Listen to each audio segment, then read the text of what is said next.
By way of quick numbers, and these are very important numbers, we received 1,493 calls through the toll-free line, 1,493. We also received 924 emails.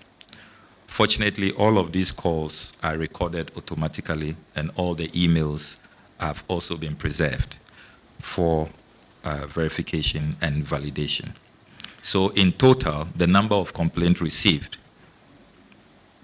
amounts to 2,417.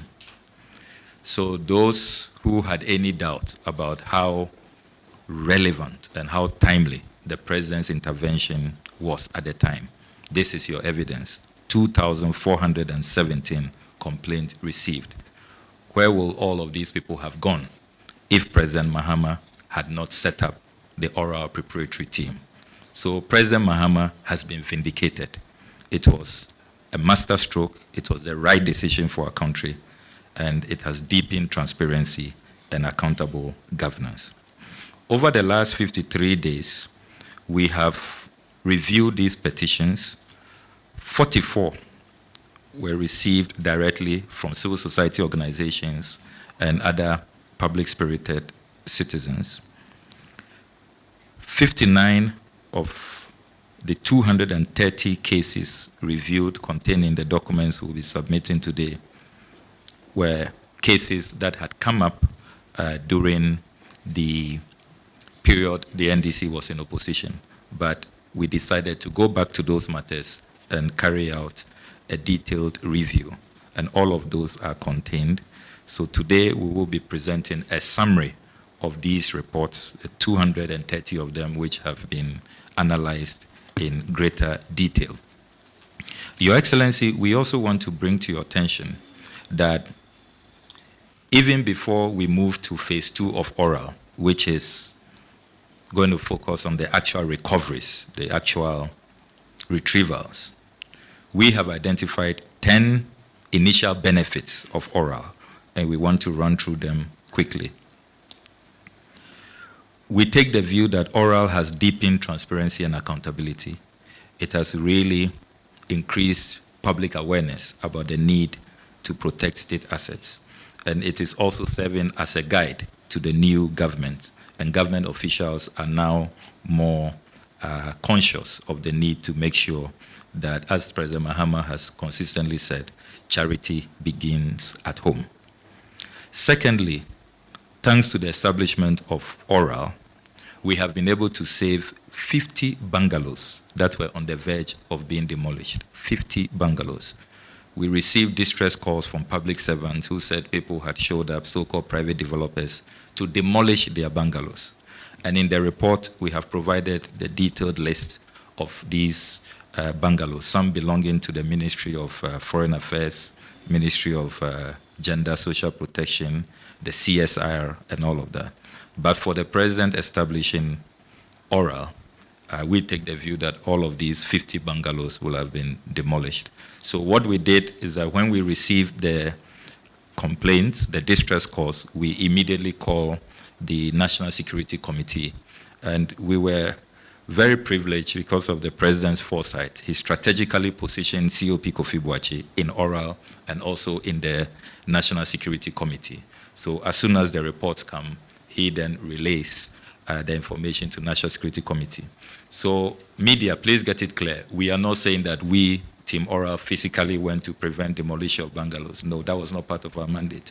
We were only to receive complaints. But as responsible, conscientious citizens, it will be irresponsible to receive the complaints and just allow those bungalows to be demolished. So immediately, national security is informed, and then they act. So please ignore all of those barrage of unfair and baseless attacks that Oral has suffered. We did not carry out any fiscal operation on the ground. We only report to national security, and then they act. We also collaborated with national security to save the Northern Development Authority lands at cantonments. A private developer overnight on the eve of the President's inauguration moved in overnight to erect a wall divided the property into half. Some of you are conversant with that land. It's just opposite the U.S. Embassy, very prime land.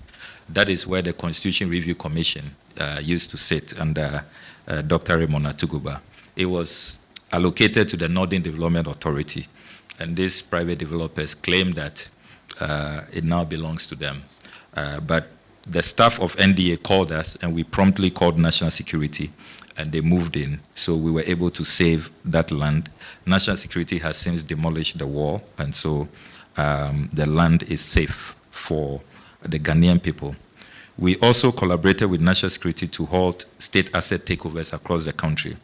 You'll see from the report that we have videos and pictures of vehicles whose number plates were being changed, and so that they will virtually steal them for private use. Again, acting on those tip-offs, National Security moved in quickly and were able to save a good number, hundreds of these vehicles. Again, the list is provided in the report. There was also a clash at the Du Bois Center. We received a distress call that a private foundation was taking over. We immediately called National Security. And so what we have done now is to ask that the factions should meet, and the new Minister for Tourism should resolve the matters. Again, if oral had not been established, only God knows what would have happened at the Du Bois Center. Number 6, we have also saved large portions of the agric mechanization lands at cantonment. Those of you who are conversant with that land, opposite the Elwak Sports Stadium, all of it had been allocated. But fortunately, when ORA was established, the Association of Vegetable Producers and Exporters reached out to us that that's where they used to operate. Large portions of their facilities had been demolished, but their cold room was on the verge of being demolished. And so we called National Security, they moved in, and we have been able to save large portions. Only, I would say, about 20% of the land has seen some development.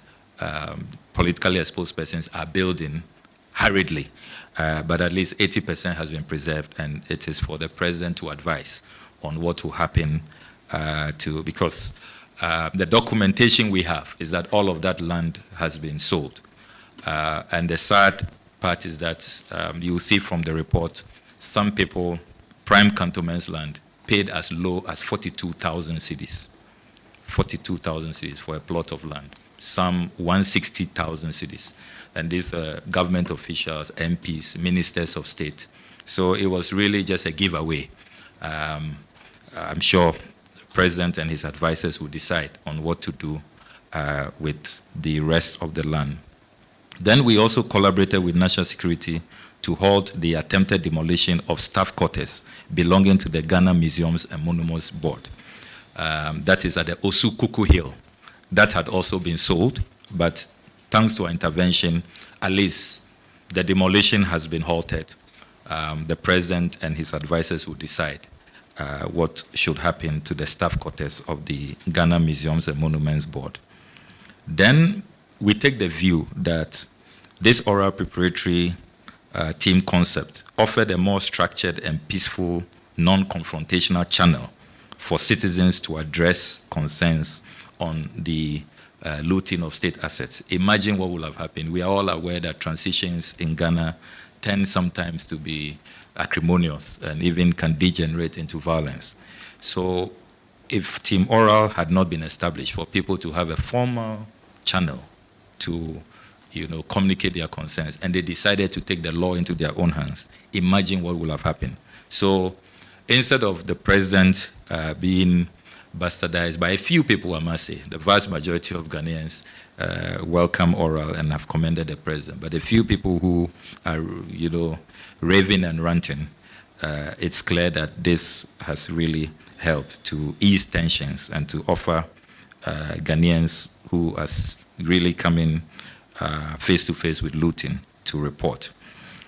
Number 9, Oral also created a platform for persons of interest to reach out, seeking an opportunity to refund and return what belongs to the Ghanaian people.